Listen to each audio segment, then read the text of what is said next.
नमस्कार, स्वागत है आप सभी का न्यूज़ मीडिया मंच के इस वीडियो में, इस बुलेटिन में। मैं हूं देवेंद्र त्रिपाठी। दोस्तों, इस वीडियो में बात करेंगे कि अगले 10 दिनों के दौरान देश में कहां पर बारिश का अनुमान है, किस तरह की प्रोजेक्शन की संभावना है, क्योंकि एक तरफ 2 साइक्लोन बने हुए हैं और नीचे north east monsoon south peninsular reason में आया है। उत्तर भारत में डब्ल्यूडी के आने का क्रम बढ़ेगा क्योंकि सर्दियों का मौसम शुरू हो रहा है, धीरे-धीरे सर्दियाँ बढ़ेंगी।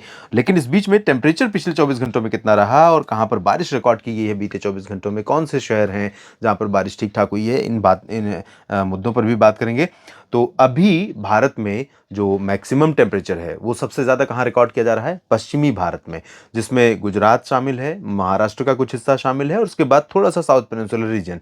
इसमें आप देख सकते हैं लगभग 25-30 शहरों की बात अगर हम करें तो 35 डिग्री से ज़्यादा तापमान अभी 40 से ज़्यादा शहरों में रिकॉर्ड किया जा रहा है।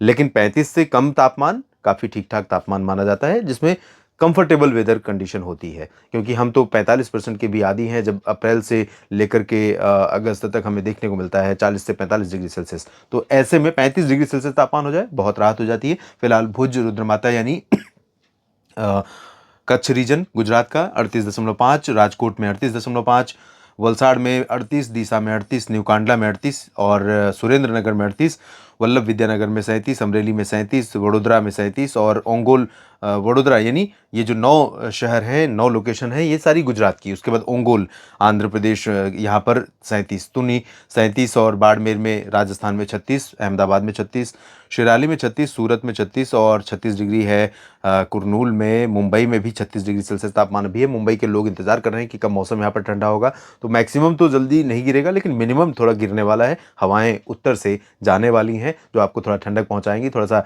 आपका जो इंतजार है वो खत्म होगा गर्मी से राहत मिलने का।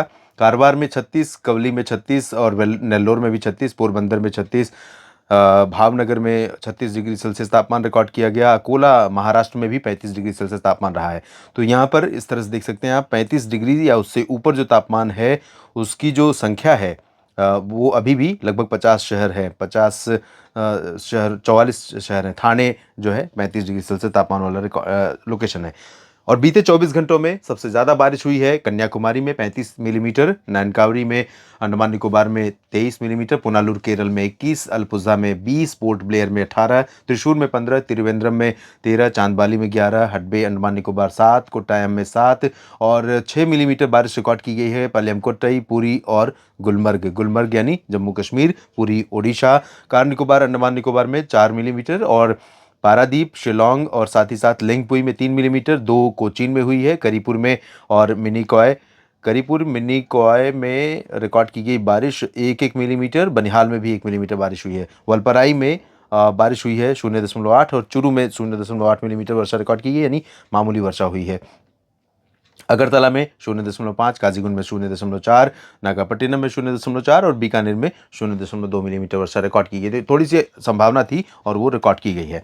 और अगले 10 दिनों के दौरान क्या संभावना है इसकी बात करते हैं। सबसे पहले मैं आपको बता दूं कि स्नोफॉल के क्या चांसेस हैं। स्नोफॉल के चांसेस अगले 10 दिनों के दौरान ठीक ठाक दिखाई दे रहे हैं। बहुत धमाकेदार, कोई बहुत भीषण शक्तिशाली डब्ल्यूडी यानी पश्चिमी विक्षोभ तो नहीं आने वाला है, लेकिन एक के बाद एक अगले 10 दिनों के दौरान डब्ल्यूडी यहां से होकर गुजरते रहेंगे और इसके चलते उत्तर भारत के पर्वतीय क्षेत्रों में, उत्तराखंड के ऊपरी हिस्सों में, हिमाचल के कुछ भागों में, जम्मू कश्मीर, गिलगित बाल्टिस्तान, मुजफ्फराबाद, लद्दाख में बारिश और बर्फबारी देखने को मिलेगी। लेकिन नवंबर की शुरुआत में ज्यादा चांसेस दिखाई दे रहे हैं बर्फ गिरने के। बाकी जगहों पर अगर हम बारिश की संभावनाएं देखें तो यहां पर आप देख सकते हैं ये जो बारिश की उम्मीदें हैं वो इस साइक्लोन के चलते ओडिशा में कुछ जगहों पर रहेगी और झारखंड और पश्चिम बंगाल में कुछ जगहों पर बारिश की गतिविधियां देखने को यहां पर मिलने वाली हैं और साथ ही साथ पूर्वोत्तर भारत में कई जगहों पर बारिश की संभावनाएं यहां पर नजर आ रही हैं। तो पूर्वोत्तर में त्रिपुरा बहुत ज्यादा प्रभावित हो सकता है, जहां पर सामान्य जनजीवन प्रभावित होगा इस साइक्लोन हामून के चलते। और बाकी जगह जो है नागालैंड, मणिपुर, मिजोरम, इन भागों में भी बारिश होगी और नागालैंड और दक्षिणी असम में भी कुछ स्थानों पर बारिश होगी। अरुणाचल में भी बारिश होगी, लेकिन अरुणाचल और असम के ऊपरी इलाकों में अपेक्षाकृत कम वर्षा की संभावना है। कोलकाता समेत जो पश्चिम बंगाल का गंगेय क्षेत्र है, पुरी और कटक पारादीप समेत तो ओडिशा का जो तटवर्ती रीजन है, इन भागों में ज्यादा चांसेस रहेंगे। बिहार और पूर्वी झारखंड में कुछ स्थानों पर बारिश की गतिविधियां देखने को मिलने वाली हैं। और दक्षिण भारत के क्षेत्रों में देखें तो यहां पर अभी नॉर्थ ईस्ट मानसून का बहुत स्ट्रांग प्रेजेंस नहीं है, क्योंकि दोनों सिस्टमों ने अपने आसपास की जो नमी थी वो चुराई है और ये नमी जो है यहाँ पर असर असर डाल रही है, तो इसकी वजह से यहाँ पर मानसून थोड़ा कमज़ोर हुआ है। लेकिन इसके बावजूद साउथ तमिलनाडु और केरल के तमाम इलाकों में अच्छी बारिश देखने को मिलने वाली है। फिलहाल इस बुलेटिन में इतना ही। लगातार बने रहिएगा न्यूज़ मीडिया मंच और मौसम तक चैनल के साथ। धन्यवाद।